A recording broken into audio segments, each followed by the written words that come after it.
Welcome to Transform Now, the podcast brought to you by robotic process automation pioneer Blue Prism. Digital transformation has the potential to reshape the way companies service their customers, engage their employees, and manage their operations. Whether you're looking to develop strategies, tactics, and best practices to positively impact the future of work, or you're curious to learn how other companies have successfully navigated their digital transformation programs, then this podcast is for you. We're here to help you transform now. Hello, and welcome to this week's Transform Now. This is Xina Seaton, Vice President of Customer Experience for Blue Prism and co-founder of Women in RPA. And I'm pleased to welcome with me this week, Amahl Williams from the Reveal Group. Hi, Amahl. Xina, wonderful to see you. Glad to be here. Really excited about our discussion today. Awesome. Why don't you introduce yourself and tell us a little bit about Reveal? Sure. So, Xina, I think I've known you now 3 years. Possibly feels like that. I've been in the RPA world for 4 going on to 5 years now. I've been a Blue Prism partner the entire time. Stood on stage with some of your founders and senior executives every single year since, which is really great. So we've had a wonderful relationship together, and we've hired each other's employees, et cetera, et cetera, et cetera. So, we're like cousins, and I always enjoy talking to you folks, literally about anything, honestly. So Reveal Group, really great company. I was recruited here to become one of the partners in North America to help expand their footprint here. We're one of Blue Prism's best partners in Asia Pacific. Historically, we were Blue Prism in Australia. So we've had a deep history together, rooted in best practices, ROM implementations, cloud. We've deployed all of your SKUs across the globe. And I'm really proud to be here. I think for 2 reasons. I came here because of the fact that this is one of a handful of companies that not only provide services, but also custom software that enables transformation at enterprises on a global scale. And for me, as we're in our infancy trying to figure out how are we going to actually leverage the reusable objects and the utilities from Prism, productizing that has always been a challenge. When I was at Sykes was trying to figure it out. When I was at Wonderbots, we were getting close to figuring it out. The Reveal Group just built a platform. And that platform was built by RPA professionals for RPA professionals to help accelerate the time to production, to have an understanding of where your project is and how it's doing. But also, and this used to be a pain point for everybody, how to size your processes to understand how much work was required to do said automation so that you could build out your budget in the context of the work that I will do, and then the work I'll lean on partners to perform for me. But Reveal Group, Blue Prism partner, we have the second highest designation in the history of your partnership, only to EY, and we've been in the Americas doing RPA work since 2015. And Reveal Group, again, we won a ton of awards on digital exchange, et cetera. Like I said, we're cousins with an Australian accent. I'm really thrilled to be here. I own the automation practices for Blue Prism, and a customer experience is a part of my charter. I also handle culture here at Reveal Group, delivering on the promise of equal opportunity for men, women, et cetera, et cetera, et cetera, race, culture, creed, and what have you. So I help the company, my third hat, in recruiting, mentoring, retaining, and matriculating multicultural talent within the organization. I would love to pick up that with you on a different podcast. Such an important topic. But today, what we're going to drill into is strategic thinking around automation. And I would like to hear from you in the last 4 to 5 years, as you mentioned that we've been on this journey. What's been the biggest changes that you've seen? So, I mean, skeptics are they live forever. They're immortal. But I will tell you this, my favorite part of this year's engagements has been the customers are smarter about due diligence, right? You can't just poo-poo automation anymore. You have to prove the business case as to why you're scaling manual processes as opposed to scaling digital capabilities. It's very refreshing. I'll tell you, when the pandemic happened, I always look at my pipeline, right? The revenue streams are always what I like to look at. Performance right now, we're creeping back to pre-pandemic revenue streams. And I don't know if everybody's aware of that fact, but specifically with our partnership, the velocity is kind of back, and that's wonderful to see. So what does that mean? I think companies have survived their stage of the pandemic, right? There's been the resignation. There's been the work from home. There's been the transformation. And so what brands are coming to us now, Xina, and this is I know people are going to say this is how it's always been. I know that's not true. Because when they first came to us, that's not how they spoke. So back when I got into industry 2018, they were not speaking like this. Now, when they speak to us, they come to us with a precursory understanding of the number of bots they need, generally, right? They don't understand all the bots' capabilities. And they come to us with a handful of ideas, but they don't know how to stack rank them for value. Because when we looked at HFS, our mutual friend, Phil and company, Yep. old report, but over half of the COEs and their businesses who are engaging in our transformation journeys don't actually understand how to build the business case to justify not only initial engagement, but to scale to a healthy headcount for the FTE total within the organization. So For me, for the verticals that I touch upon, for the new vertical, blockchain is here. Investigative reporting services, those are here now. Children's playground manufacturers, they are looking at transformation. So when I look at it, again, I'm a little more, how I am, Zena. I can't help myself sometimes. But when I look at it, Carrie gave me this great parable about transformation. It takes 45 to 60 minutes to build an object. It's a universal truth. Right? She's a much better developer than I am. She's trained me in multiple platforms. So at the end of the work week, at the end of the month, part of the litmus test to efficacy is how many objects you've built within your organization in a specific project that you're working on. I won't pick that fight here. I'll pick it on LinkedIn. But the nice part about it is that we've decoded most of the mythology. And the best part about these educated and informed and mature customers is some of them are coming back to us for the second time, which is awesome. We just did Cornerstone together. You'll see them on stage. The best part about it is that when they're starting now, is they are starting assuming that it is going to work, as opposed to hoping that it's not going to fail. And that's a major pivot for folks that are in market. The ones that you bring to us now, they're educated folks. But for me, they're not doing platform bake-offs as much as they used to. They're coming in with the perspective of, if I have unattended use cases, Blue Prism is the market leader in production, period. And that's really refreshing to see, where before I had to do these bake-offs, I know they're trying to make a buck, but let's look to the right portion of the quadrant. Whatever you want to use. Let's look at the top candidates and let's compare them apples to apples. And when we do that for unattended use cases, guess who wins more often than not? You guys already know the answer there. So for me, I like that part of the job now. There's fewer bad actors, and the people that have the vision, who have the long haul mindset, who think that it's better to reduce the cost of doing business and reducing the number of manual processes that you have in place, as opposed to increasing the number of manual processes that you have in place, they're going to win, and they're winning now. So I think it's a really exciting time to be part of the industry. Yeah, I agree. It is an exciting time, and I've seen that shift as well. Where are you seeing the initial need coming from within the organization? I think historically we can all say it's finance. Even if it wasn't the financial industry, it was the finance teams within any corporation. Is that still the primary driver of transformation, automation, use of digital capabilities? Or are you seeing that shift outside of the finance team and it being driven from somewhere else? It's always interesting when we first started, right? My background, right? F&A transformation, those were table stakes for me. We won awards together using the Black Line solution. We won awards together with Abby doing end-to-end automation and procure to pay. So I'd be foolish if I said that that's not some of it. I'm usually on the calls for that. But my background is FMGRC. And the pivot from FM, where I started, we're now starting to look at the R of GRC. So not just financial management anymore. The risks department is a major player, especially in the blockchain industry, around the financial viability of an organization over time. So I think that depending on how your organization is built, right, business intelligence sometimes falls under the CFO, risk sometimes fall under the CFO. I think that FMGRC, they need to be peers, right? Because you should not subject the function, right, to personal preference and or bias. I'm not saying that they are, but when they're peers, we look at risk differently, right? For example, if it's a financial or revenue driven business, everything has to be vetted through the lenses of a sale or revenue. When risk is separate from finance, it's no longer just margin. It's no longer just net. It's now assume that we're financially viable and we're healthy. We have a good business model. We understand our ideal customer profiles. How do we mitigate the things that will potentially impact our ability to generate revenue to our customer base? When you go by 900%, that is risky.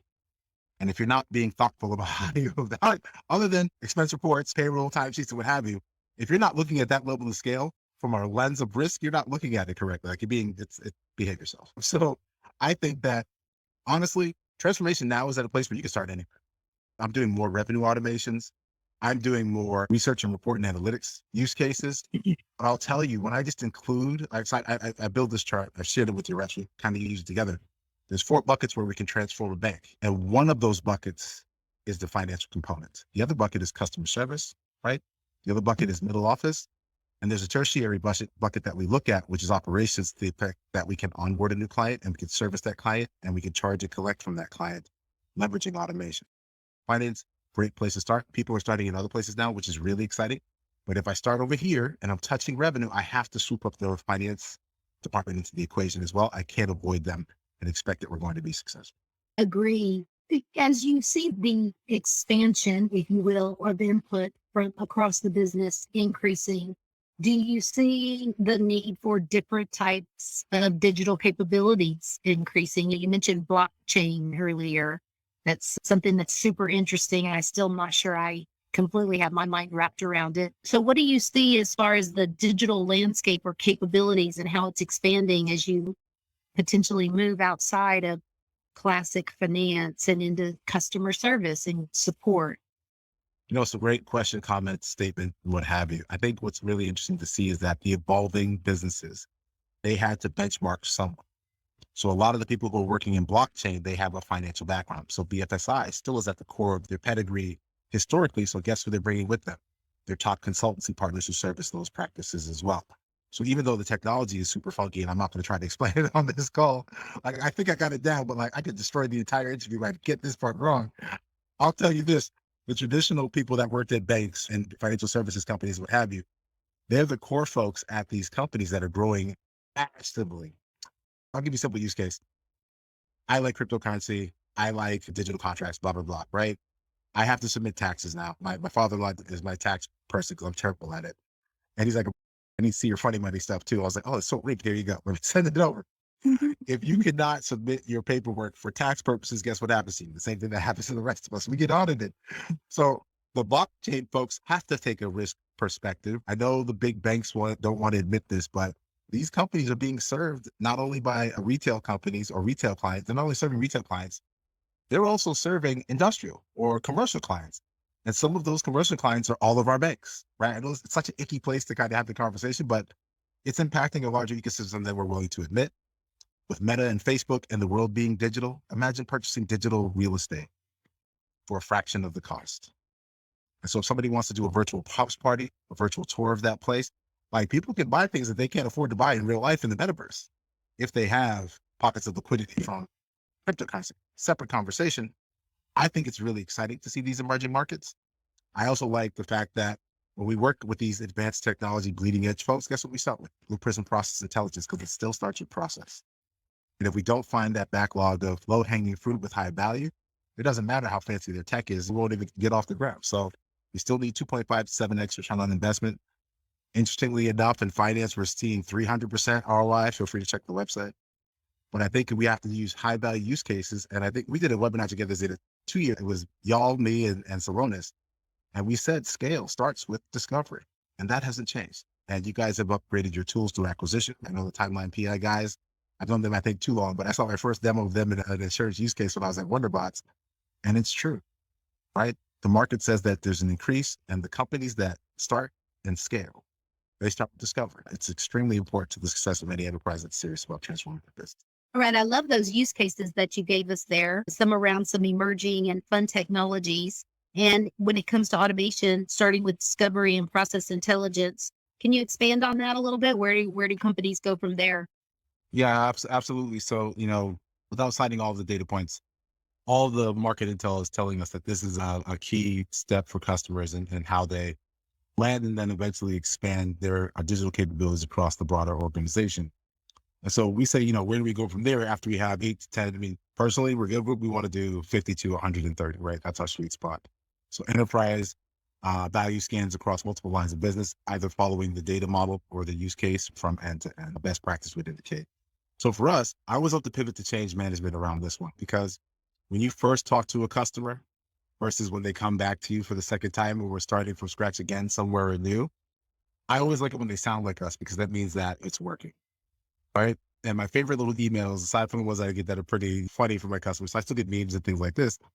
I love the ones that I get offline that say, hey, you know what, that one helps, or this one made it easier for me to do X, Y, or Z, or hey, I used that image when we were building the business case to present to CFO or whoever the person was. And so aside from the, I don't want to call it rudimentary, but the standard blocking and tackling, what is a robot, what can it do, and what have you, we're now starting to talk about change management, right? So when companies work together, discovery process and implementations allow us to de-risk our perception of one. So companies who are really good at due diligence, they'll come in and they'll ask us thoughtful and meaningful questions. Amahl, tell me about this account. How did it start in year 1? Show me year 2. I love those folks, right? Because now you're like, okay, you're just visiting my gym. You've been working out. You're like, hey, I want to use free weights today. As opposed to being like, what is that? I'm sore. Am I going to get too big? And again, but people are in different stages of their lives. And so for the mature customer coming back, the most important part for them is they have to be willing to fight the fight around change management. Sorry for interrupting, but I wanted to ask, what is mature? Yeah, great. So one of our entry level folks kind of came in and he asked me, I'm all like, I'm afraid to be put on the spot. I'm like, dude, I won't put you on the spot. Here's what you know. I'm like, you got to know platform and interact and surface automation. Like, you handle that.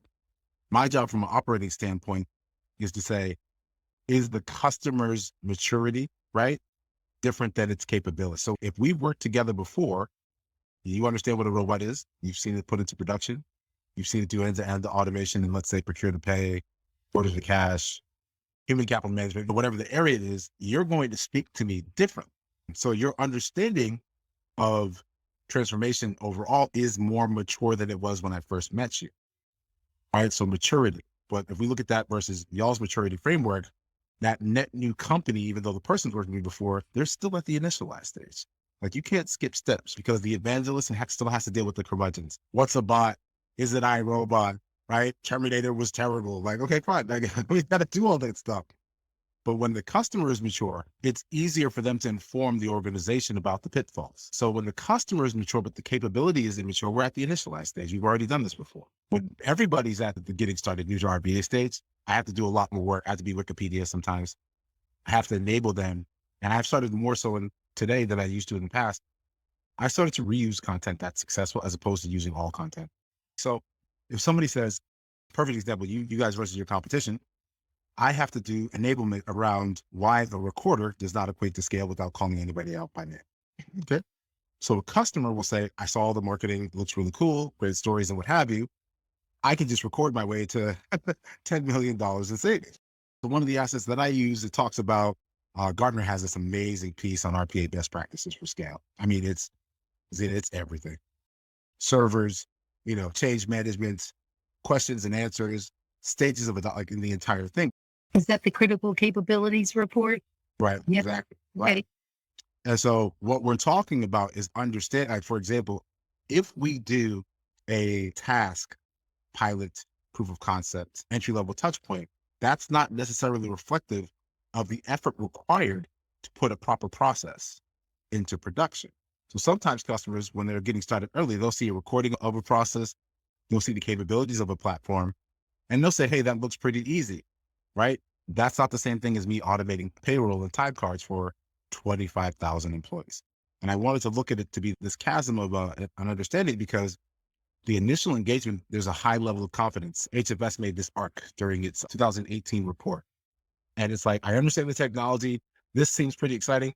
We're going to save 22% of operating costs. We're going to improve customer experience. But then the work starts. And when I'm ranting online, Xina, I always say this because Carrie Schmidt gave it to me. She's like, all objects take 40 minutes to 60 minutes to be built, and everything else is an excuse. I'm like, wow, that's intense. But you're either doing the work and you understand what you're doing and the outcomes are successful, or they're not, right? And this is why I love our Robo Suite, because if we can score the automation, right? Once we have an example, we can improve. It's hard to improve on a thing that you're not doing. So for our customers who are mature, Cornerstone, who just came back to us from a previous client, when they came back to us, they were like, hey, love Blue Prism. We've already done this before. You guys helped me do some automation around the lending process. What else can we do? Interact was just a natural evolution based upon their understanding of the product. So when we look at it, and I was talking to one of the other reps on Alex's team, and I said, we have to treat every single client like they're going to be the next $1 million client. And here's why. When we meet them today, they might get shut down for budget, or they don't have the credit or the chops, or maybe the company doesn't even want to invest. But when they move to their next company, guess what they're going to want to try to do to put a feather in their cap? I can't name the other client, but like, I like to hear the vision statement. I'm like, I want to hear that you want to get promoted twice. I want to hear that you're like, hey, I want to write a book. I want to retire. Whatever your thing is, it has to be greater than connecting with S4 HANA after migrate. I get that matters.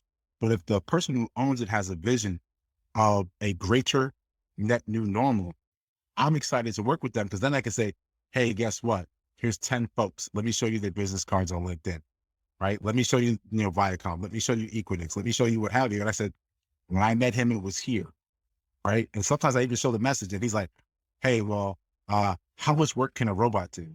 18 months later, they're standing on stage talking about best practices. And so we have to treat that initial engagement with the customer as if it's the most valuable client that we have.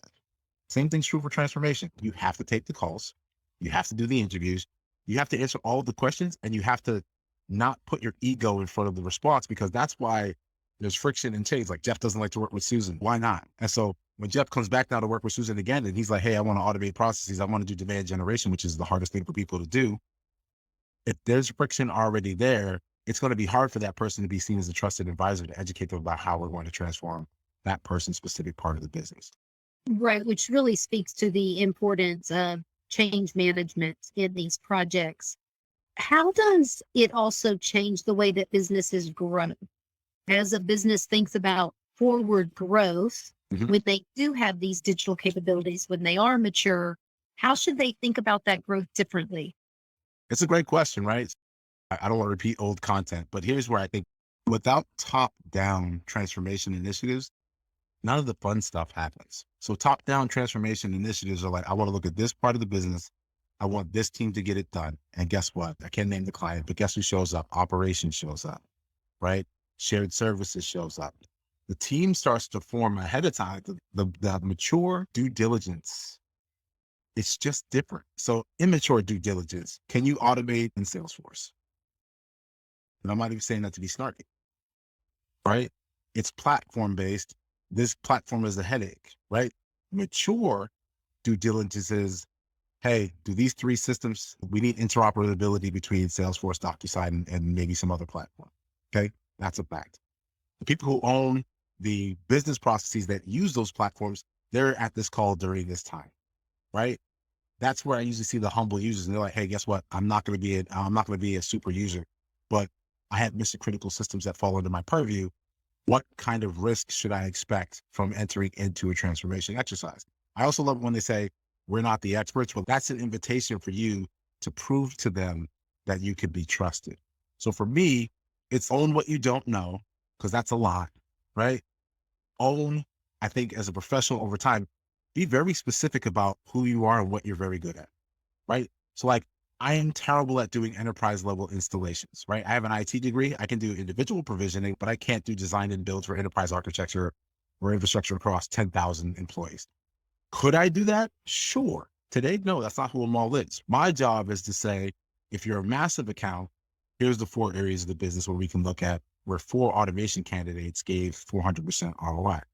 If it's a small customer, I can say, hey, typically when we start with companies that look like you on a larger scale, even though automation went like this, we had to get this part right before we did anything else. And they'll say, yeah, we like to start small, test vendors. What you don't want to do though, this is the kiss of death for y'all and for us, is we don't want to have to sit here and pretend that the company is not viable. It's been around long enough. There's thousands of customers. There's all this awards and hardware.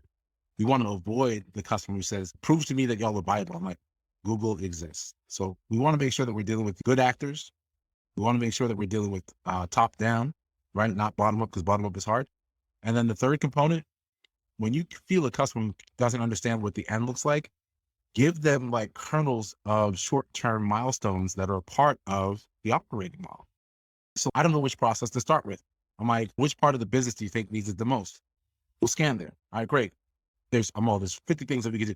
Here's the first one. And that's how I want to look at it. Right. And that brings us into that maturity model and how businesses get there. And different parts of a business can be at different stages of the maturity curve, if you will, all at the same time. I like to say transformation is a verb, not a noun. It's not one day we are the butterfly and we're done transforming. I'm pretty sure when we get there, we'll still seek to transform ourselves as individuals and as companies. So when you begin to step into a business, you want to begin to modernize certain capabilities and move into digital modernization. Then you go on to optimize, and then you go on to transform. And so can you tell us a little bit about what that looks like in reality? Maybe share a story with us? So I would say I'm excited about this stage of business for our industry, primarily because the customers are asking more informed questions.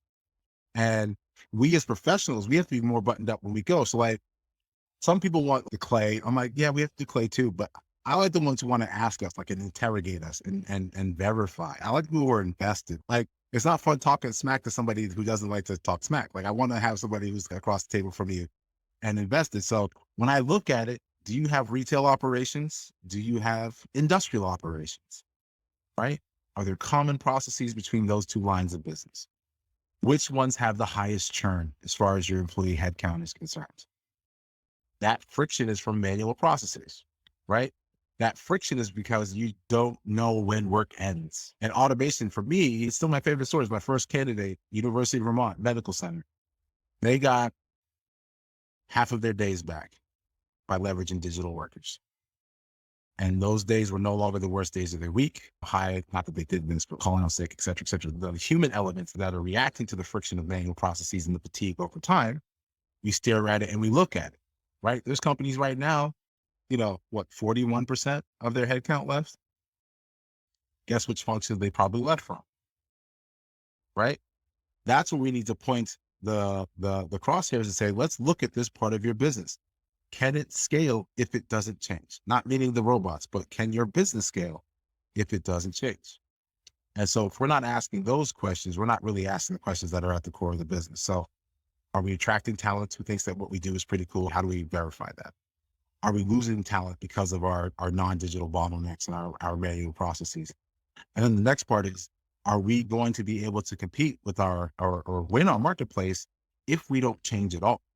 And that's where I spend a lot of time in banking now, Xina, right? The banks are like finally catching up. But like, I'm the old school bank. So I had my first bank from when I got out of high school. I'm still there, right?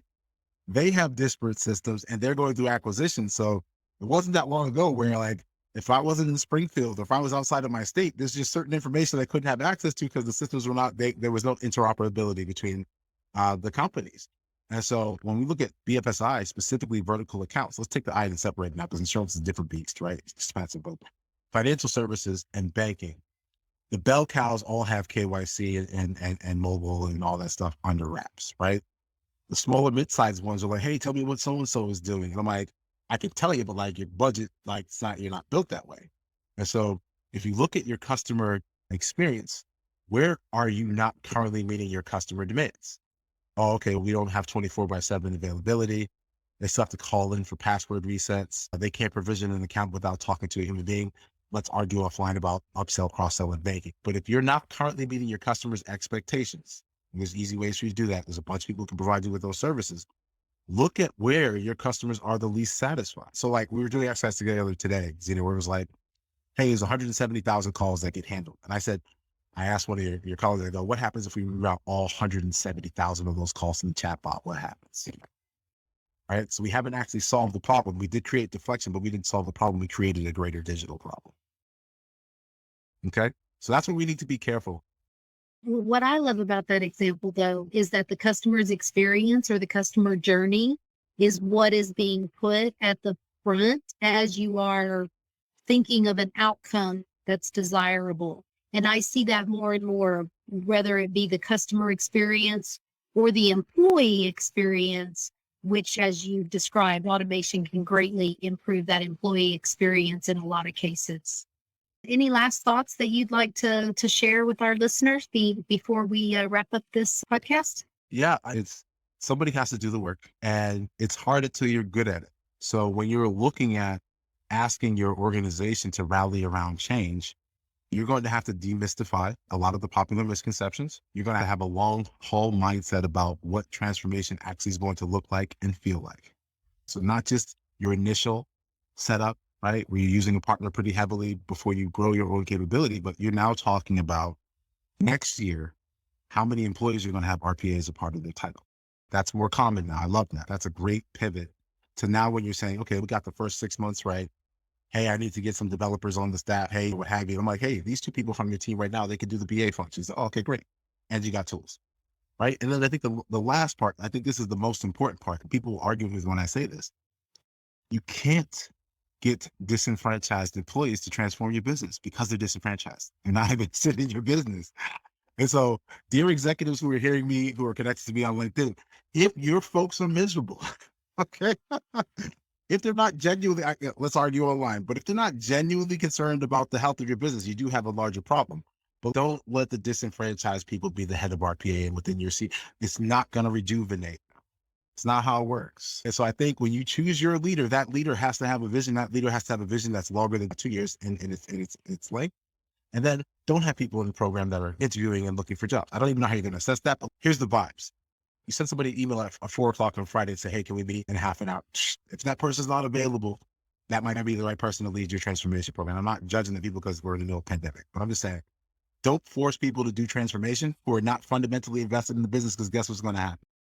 Well, I think that brings us full circle back to our conversation maybe 15 minutes ago around change management, which is so critically important to technology projects and has been for as long as I've been doing technology, which is way back into the last century, dare I say. So thanks Amahl so much for being with us today and sharing your insights.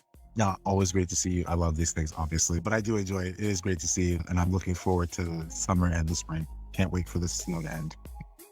Yes, we don't have any snow, but I can't wait for the summer. Thank you, listeners, for joining us today on Transform Now. Until next time, have a wonderful day. Thanks for tuning in to Transform Now. For more insightful discussions on digital transformation and more, check out our podcast channel where you'll find all of our previous episodes. To make sure you never miss an episode, subscribe to the show on your favorite podcast player. And if you like what you heard, please leave us a review. For more information about digital transformation and the future of work, check out blueprism.com to learn how Blue Prism's digital workforce is enabling enterprise transformation now.